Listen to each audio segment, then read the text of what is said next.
Hello dear aspirants, આપ સર્વેનું અમારી YouTube channel game changing સાયકોલોજીમાં હાર્દિક સ્વાગત છે. આજના વિડીયોમાં આપણે પ્રોબેશન ઓફિસર, જીસેટ અને બીજી અન્ય કેટલીક સરકારી પરીક્ષાઓ માટે સમાજશાસ્ત્ર વિષય અગત્યનો છે અને સાથે સાથે હાલમાં જે પ્રોબેશન ઓફિસરની પરીક્ષા લેવાની છે તો એમાં કેટલાક એમસીક્યુઝ જે જીસીઆરટી પાઠ્યપુસ્તક આધારિત છે તો એ વિષયની આપણે ચર્ચા કરવાના છીએ. આ વિડીયો નંબર 5 છે. જો તમે અગાઉના વિડીયો જોયા ન હોય તો પ્લેલિસ્ટમાં જઈને એ વિડીયોઝ ચેક કરી લેશો. હવે મોટે ભાગેની જે સરકારી એક્ઝામ છે એમાં જે પાઠ્યપુસ્તક છે ઓકે એને આધારિત ઘણા બધા પ્રશ્નો પૂછાતા હોય છે તો એના આધારે કેટલાક જે અગત્યના પ્રશ્નો છે એ વિશેની આપણે ચર્ચા આજના વિડીયોમાં કરવાના છીએ. તો સૌપ્રથમ આપણે જોઈએ ક્વેશ્ચન નંબર 1. સમાજમાં ધોરણો અને મૂલ્યો મળીને શાની રચના કરવામાં આવે છે અથવા તો શાની રચના થાય છે. હવે ધોરણો અને મૂલ્યો એટલે શું?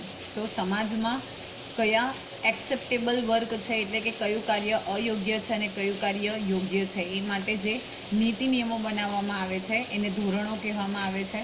અને સાથે એની સાથે સંકળાયેલા જે કોઈ પણ મૂલ્યો છે, એથિક્સ છે, તો આ બંને મળી અને શેની રચના કરવામાં આવે છે? ઓપ્શન નંબર એ કુટુંબ, ઓપ્શન નંબર બી રાજ્ય, ઓપ્શન નંબર સી વ્યક્તિ અને ઓપ્શન નંબર ડી સંસ્કૃતિ. તો અહીંયા કરેક્ટ આન્સર આવશે ઓપ્શન નંબર ડી સંસ્કૃતિ. જ્યારે સમાજમાં ધોરણો એટલે કે સ્ટેન્ડર્ડ્સ અને મૂલ્યો એટલે કે વેલ્યુઝ એ બંને ભેગા થાય છે ત્યારે સંસ્કૃતિની રચના થાય છે. નેક્સ્ટ ક્વેશ્ચન જોઈએ. ભૌતિક સંસ્કૃતિમાં કઈ બાબતોનો સમાવેશ થાય છે?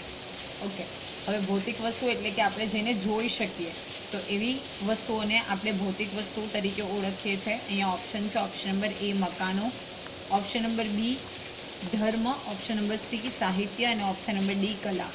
તો અહીંયા કરેક્ટ આન્સર આવશે ઓપ્શન નંબર એ મકાન.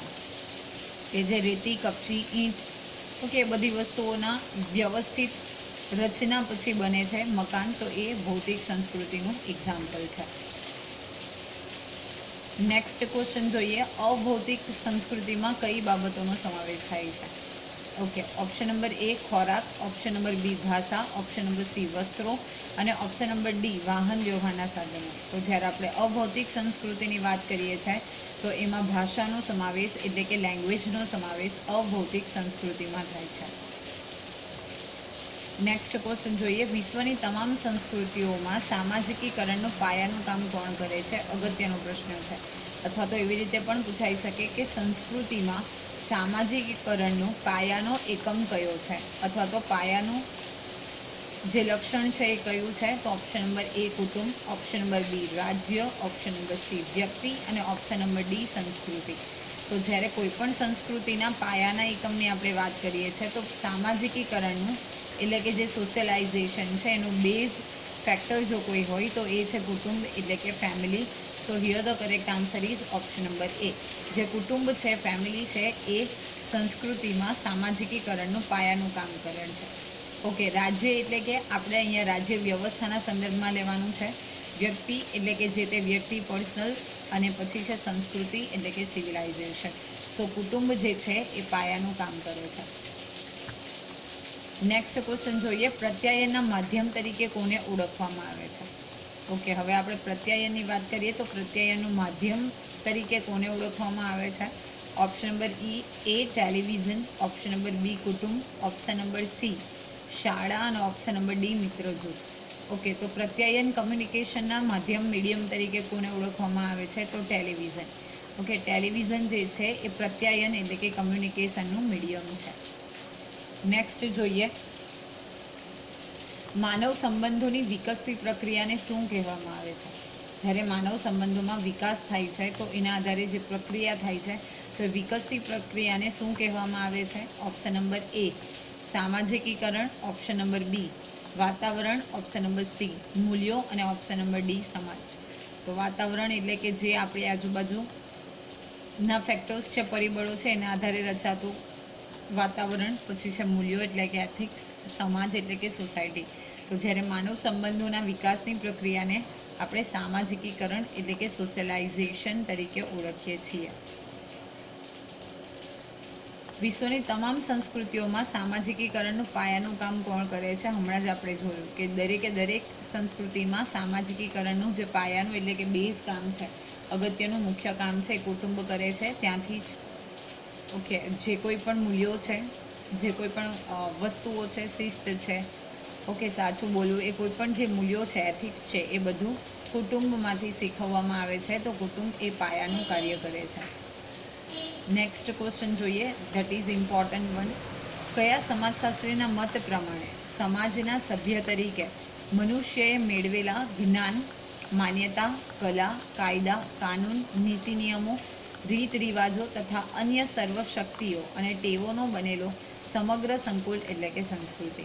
તો કયા સમાજશાસ્ત્રીએ એવી વ્યાખ્યા આપી છે કે સમાજના સભ્ય તરીકે એટલે કે being a part of society મનુષ્યએ મેળવેલા જે જ્ઞાન છે એટલે કે નોલેજ છે, માન્યતાઓ, કલા, આર્ટ છે, કાયદા, લોઝ છે, કાનૂનના નીતિ નિયમો, રૂલ્સ રેગ્યુલેશન્સ છે, રીત રિવાજો છે, ઓકે, જે કોઈ ટ્રેડિશન્સ છે, અન્ય સર્વશક્તિ છે, ટેવો છે, તો આ બધી જ વસ્તુઓનો સમગ્ર સંકુલ એટલે સંસ્કૃતિ. આ વ્યાખ્યા કોના દ્વારા આપવામાં આવી છે? તો આ વ્યાખ્યા ટાયલર નામના સમાજશાસ્ત્રી દ્વારા આપવામાં આવી છે. નેક્સ્ટ ક્વેશ્ચન છે, સમાજના મૂલ્યાત્મક સર્જનો એ ખાલી જગ્યા છે. ઓકે, તો સમાજના જ્યારે મૂલ્યાત્મક સર્જનની વાત કરીએ એટલે કે મૂલ્યો છે, એથિક્સ છે, એના સર્જનની વાત કરીએ તો બનેલા સમાજના મૂલ્યાત્મક સર્જનો એ શું છે? એક પ્રકારની સંસ્કૃતિ છે, સિવિલાઇઝેશન છે. નેક્સ્ટ ક્વેશ્ચન છે, સમાજની રચના કરવા માટે કોના સંબંધો અતિ આવશ્યક છે? હવે જ્યારે આપણે સમાજની રચના કરવાની છે, સોસાયટીની રચના કરવાની છે, તો કયા કયા સંબંધો એટલે કે કોના સંબંધો જે છે અતિ આવશ્યક છે? માનવ સંબંધો હોય, પછી પશુના સંબંધો હોય, પક્ષીના સંબંધો. તો here the correct answer will be માનવ સંબંધો.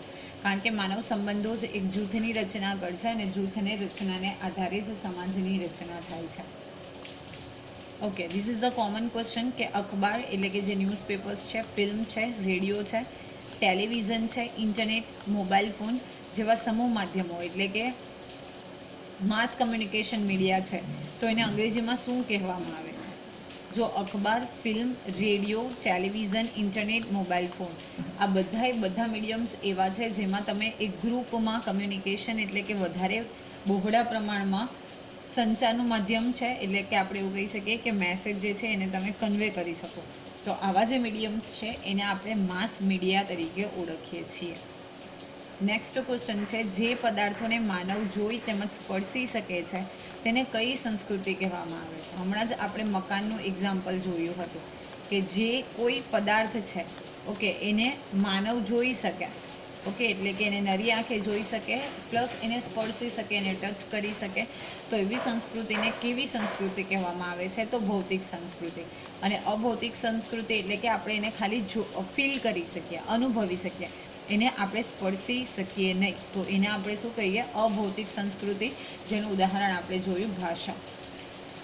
ઓકે, નેક્સ્ટ ક્વેશ્ચન છે, કોઈ પ્રક્રિયાના પરિણામે વ્યક્તિ એક સભ્ય તરીકે સામાજિક અપેક્ષાઓ મુજબ જીવન જીવતા શીખે છે?